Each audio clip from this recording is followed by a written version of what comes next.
Hey, Professor Hockley. I'm so excited to be able to do this. Let's jump right in. I'd like to go through my paper with you and talk about some of my favorite parts of it, as well as Alana's favorite parts of it, as she was a really, really good peer reviewer. I got a lot of good input from her. Okay, the opening of my paper is really simple. I open up with a story about a priesthood blessing that my dad gave me because I feel like that's my personal beginnings of my understanding of the priesthood. And so I was able to learn a lot about how it's a power that can heal me, how it's administered through my dad, right?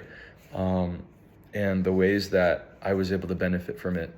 And I think I was able to gain, because of that, I was able to gain an understanding from a young age, receiving frequent priesthood blessings for little illnesses and things like that, that the comfort that they bring is just as valuable as physical healing. But I did have the faith that I would heal quicker from stomach bugs and other things that, little kids ask dads for blessings for, that I would be able to be alleviated of my pain.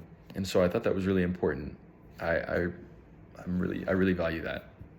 Jumping right in to the main points of my essay, the meat of it, I guess, I wanted to talk about history, the keys, and the authority of the priesthood. I bring up some quotes from Moses and about how the priesthood has always been, even from the time of Adam, and how Adam was able to use the priesthood in order to bless his children and to worship God, and how Eve was able to collaborate with him on that. I also address parts of our modern vernacular where we put ideas like the priesthood into boxes, where we think of it as a power, but when we see how it's referred to in the scriptures, it's referred to more as a brotherhood and a priesthood, like a group of priests. And so, or in other words, like the relationships between these people.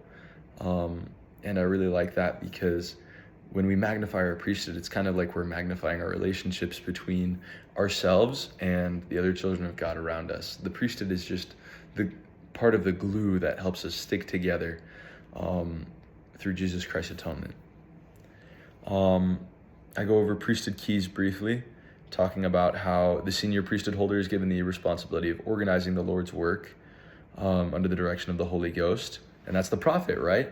And so I talk about why prophetic authority is important and why he uses the sealing power in order to ratify ordinances that take place. It's not just about me getting sealed to my spouse in the temple. It's about my baptism being valid and the baptisms of my ancestors being valid, even though they didn't get baptized, even though they were baptized in the temple and not in this life.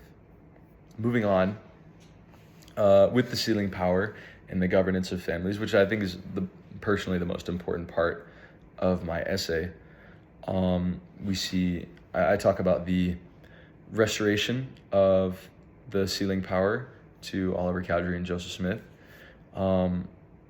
and the goodness that brings into the world.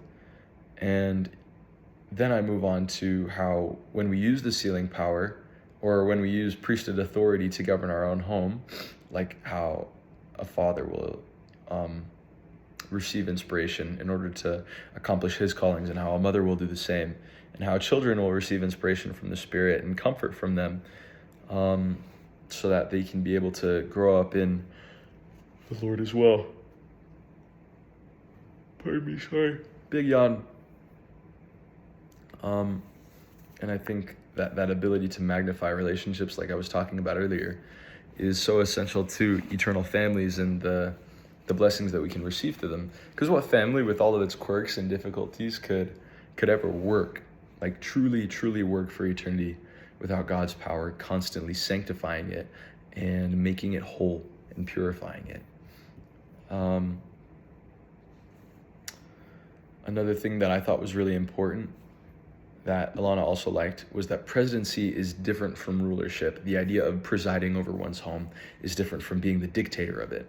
Husband and wife are equal in their ability to follow the Lord, right, and to receive blessings from him. And as such, they have equal rights and responsibilities to the Lord, to one another, and to their children. They're a triangle that's properly set, not a weird, acute one, or whatever it would be.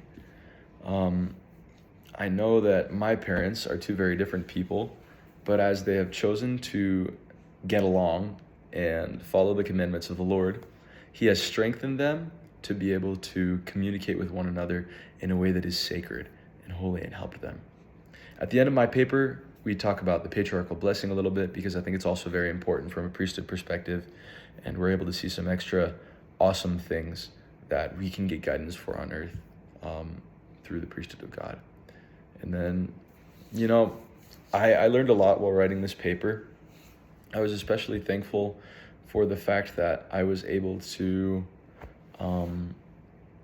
put some of these ideas together, because it's always something that I was interested in on my mission. It kind of started when I was wondering, like, well, who decides who prays in any situation. That was something that I kind of thought about on my mission, and it kind of spiraled from there. And so I was really thankful with where this paper was able to go.